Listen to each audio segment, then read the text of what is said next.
Now, most important thing, do's and don'ts of this business. So now you know how to research it, how to document it, and how to develop the business, and what is basis of this international indenting business. Do it locally, do it by import, do it by for exports, or do it from third country to third country and take the commission or consulting fees. Now, where to restrict yourself, or where to hold out, and where to go ahead, and where to what talk and not to talk. We are going to talk here, and to care and protect your suppliers and customers and yourself, right? So let us see. So the first point is, don't enter into the market. You do not make an entry to the market unless your study and market research on the products and market to be launched is not complete. That means unless you don't complete the study on the product and its environment, suppliers and customers, and everything is set, till then don't talk about that product to outside world, right? So don't launch that product half-heartedly, or if it is not hatched totally, don't take it out the chicken, right? Second point, never ever give any credit to bag any orders unless backed up by LC or BG or advance payment. Most of the time, many people are in the vicious cycle that they are initially giving against delivery, payment, terms, or 30 days. It goes up to 60 days, 90 days, and I've seen in certain companies where I've worked, it has gone up to 365 days. Means the customer is working on your product throughout the year, making his 4 cycles of business and paying after 1 year. By the time you will have to continuously supply him. So he is using as yourself as a financer with ready-made product, right? So what you have to understand, that you will never ever give any credit to the the customer unless it is backed up by any collateral, means LC or BG, or you take that check in your hand, or best way is to take advance payment. And in international business, letter of credit is the main important source of instrument by which you are not physically taking the money, but you are taking commitment from the bank that the money will be paid when you supply and put up the document from the supplier side. Agreed? So get out of your vicious cycle in existing product which you have already been stuck up, and develop a new business and slowly reduce your the outstanding or the credit period for existing business also, right? Very important steps to be observed. Then never compromise on the quality or specification of the product and payment terms. Actually, payment terms we discussed in the just last point, that never ever give any credit. But unless you are suppose giving credit against letter of credit or BG or any other terms, which is a secured credit, then in that particular point of time, you will not change your payment terms other than that. Because somebody is going to supply at that kind of payment terms, or you want to get more chunk of business, and you will increase the payment terms, which will be very devastating for you in coming time.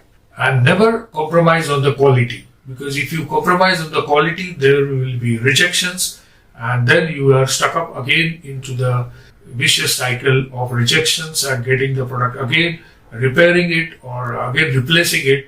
So please don't compromise on quality. Whatever has been agreed between the supplier and customer, that only same has to be followed, right? Next point, never ever encourage the supplier or a buyer with any hidden agenda. Like suppose customer is saying, okay, now we agree upon this, and once they load the material and then he take a different stance. And if he is consulted with you, you say straight away, no, we don't do this kind of business. Because it is better not to get business than doing a half-hearted business, or in between it breaks up.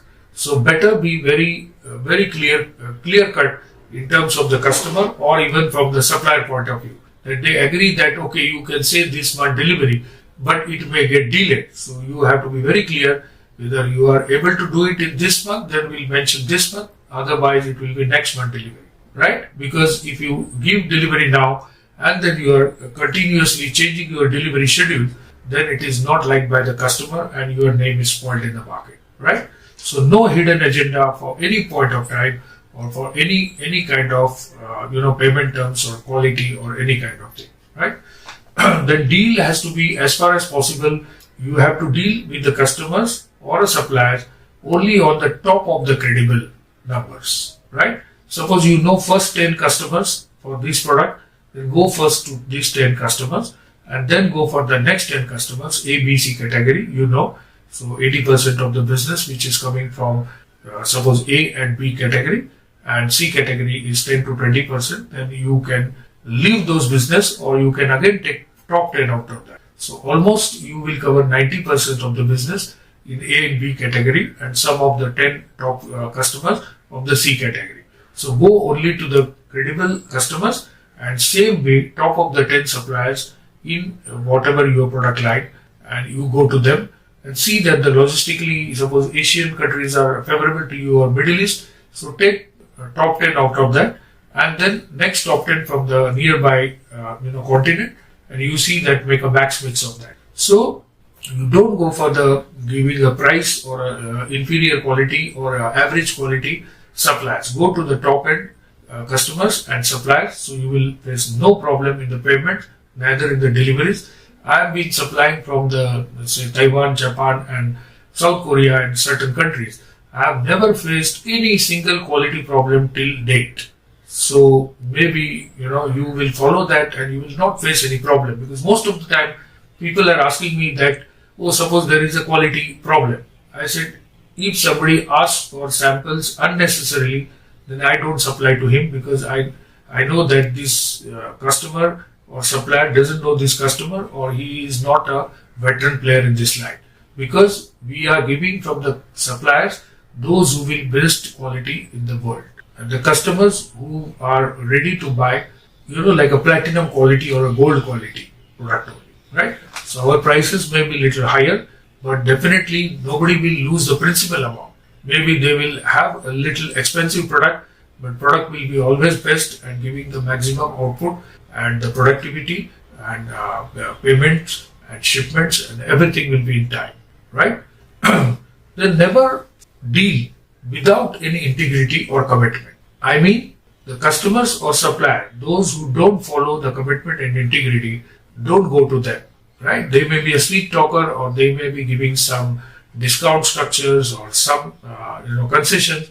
Don't get moved by that.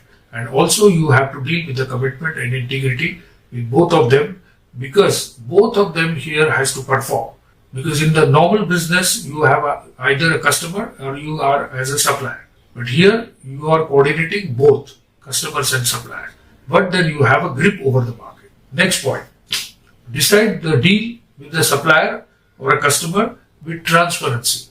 As we have initially said in some point, there should be no hidden agenda, means totally transparency, and make them aware of the product desired, order quantity, specification, pricing, packing, payment terms, timely shipment, validity of offer, detention period, and your own terms with the supplier, that how much commission you should get and when the quantities will be delivered.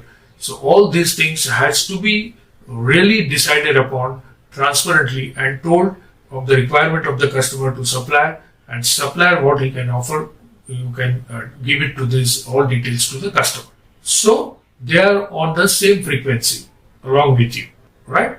So don't try to hide anything, and in fact, if there is any point you see, you try to point out that is it acceptable to you, is it acceptable to you, you tell to both parties, customers and supplier, and if they agree, then only you go ahead, right? So it will not break this transaction in between, right? Next point, make your supplier and buyer to perform their commitment. Whatever they have agreed upon in the contract or signed the contract, then they have to accept and adhere to that in terms of honoring indent or the contract decided upon mutually with the consent and mediation of indenter or you, and not bypassing to you at all. Neither customers should directly approach to the supplier and not supplier approaching to the customer. Because if they in a hurriedly or in that particular point of time without understanding, if they agree to each other and you have been blamed, it is not acceptable. So you tell them all the transactions, all the communication will route through you, right?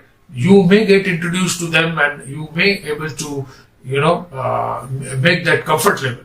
But you are expert in this field and you know this business and different countries, the rules and regulations, so they will not bypass you. So these are all must conditions, and if you follow these conditions most of the time, or rather I've been successful 100%, why not you, right?